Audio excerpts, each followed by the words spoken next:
Assalamualaikum warahmatullahi wabarakatuh.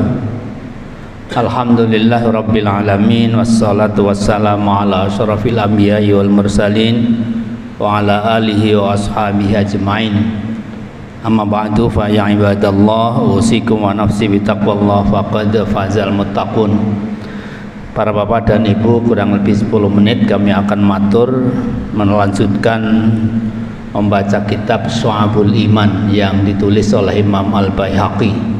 Pada siang ini kami akan menyampaikan cabang iman yang ke-45, Al-Khamisah wal Arba'un min Syu'abil Iman, yaitu ikhlasul amal lillahi azza wa jalla wa tarkur riya.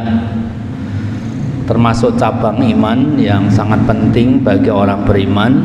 Artinya ketika seorang itu menyatakan diri sebagai orang beriman, haruslah memperhatikan cabang ke-45 ini, yaitu ikhlasul amal, memurnikan niat dalam beramal, mengikhlaskan niat dalam beramal lillahi azza wa jalla, hanya untuk Allah Ta'ala, wa tarkur riya, dan menghindarkan diri dari sikap-sikap riya.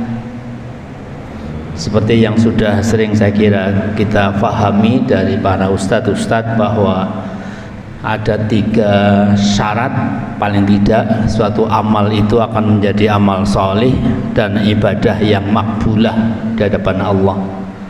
Pertama, amal itu, ibadah itu dilakukan dengan dasar keimanan kepada Allah dan iman bahwa perintah itu adalah perintah Allah. Yang kedua, dilakukan amal itu secara ikhlas, murni niatnya hanya untuk Allah. Dan yang ketiga, kita melakukannya dengan tata cara sesuai tuntunan Rasulullah atau ittiba bi sunnati Rasulillah sallallahu alaihi wasallam.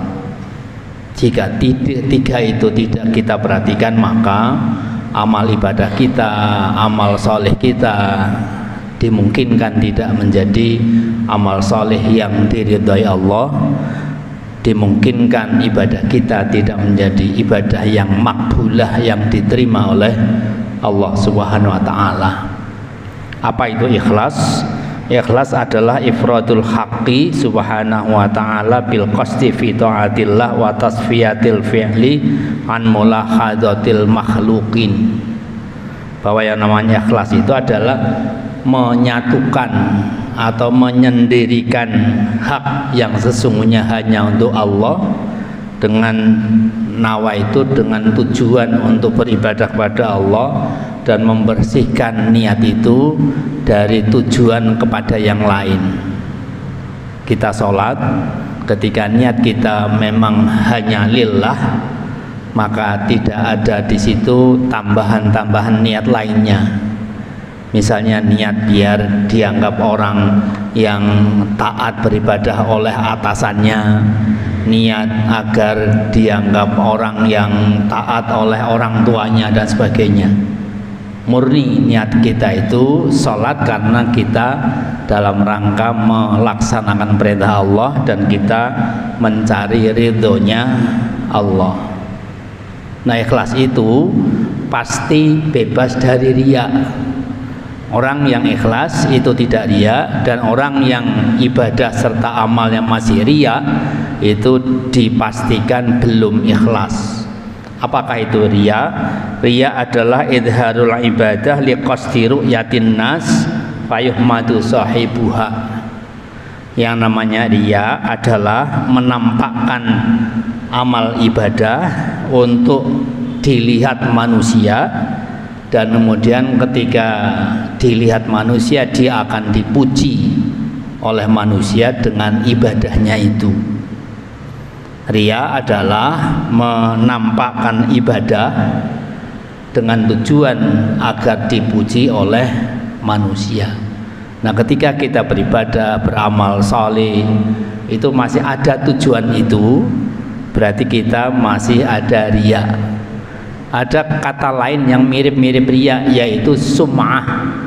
Sum'ah ya sama idharul ibadah liqasdi sam'in nas, menampakkan ibadah dengan tujuan biar didengar, diketahui oleh manusia.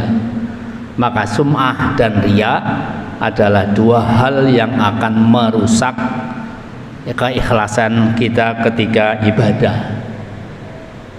Penulis kitab ini, Imam Al-Baihaqi, menukil beberapa dalil betapa ikhlas itu sebagai hal yang sangat penting. Di antaranya adalah ayat yang sudah sering kita baca, surat Al-Bayyinah ayat 5. Allah berfirman, wa ma umiru illa liya'budullaha mukhlishina lahuddin hunafa wa yuqimuna sholata wa yu'tuna zakata wa zalika dinul qayyimah.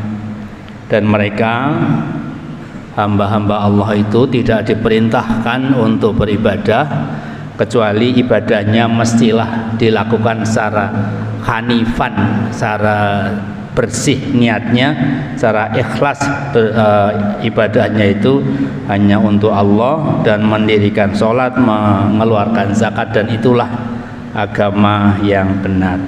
Yang terakhir, ada satu hadis yang saya kira penting kita renungkan. Hadis ini hadis qudsi, artinya firman Allah tetapi bukan Al-Quran, disampaikan oleh Rasulullah bahwa Allah pernah menfirmankan itu.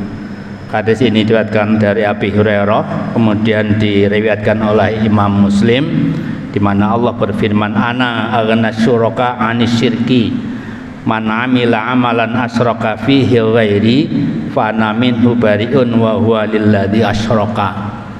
Kata Allah, saya paling tidak butuh kepada saingan, kepada syarik, pada orang yang menyekutukan aku. Dan barang siapa yang melakukan suatu amal dengan mensekutukan amal itu selain untuk aku juga untuk yang lain, maka aku akan bariun, lepas tangan, tidak akan saya hitung apapun amalnya itu, dan itu akan serahkan pada saya, serahkan pada dengan siapa aku disekutukan. Kalau kita beribadah ya untuk Allah, tapi juga untuk yang menguasai, yang menunggui pohon besar misalnya, yang menunggui tempat-tempat yang kita yakini angker misalnya, maka Allah cuci tangan dari ibadah kita, dari amal kita, dan amal kita, ibadah kita itu akan diserahkan pada orang yang mensekutui, yang kita anggap sekutu bagi Allah Subhanahu wa ta'ala. Karena itu hati-hati betul kita terus berjuang untuk bisa mengikhlaskan amal kita. Jangan sampai kita beramal selain untuk Allah, juga untuk selain Allah. Namanya musyrik, namanya mensekutukan Allah.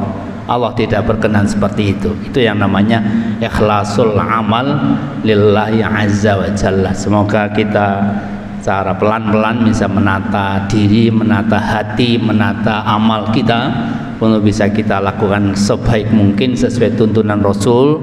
Di antaranya adalah kita terus berlatih untuk mengikhlaskan amal kita hanya untuk Allah Subhanahu wa ta'ala.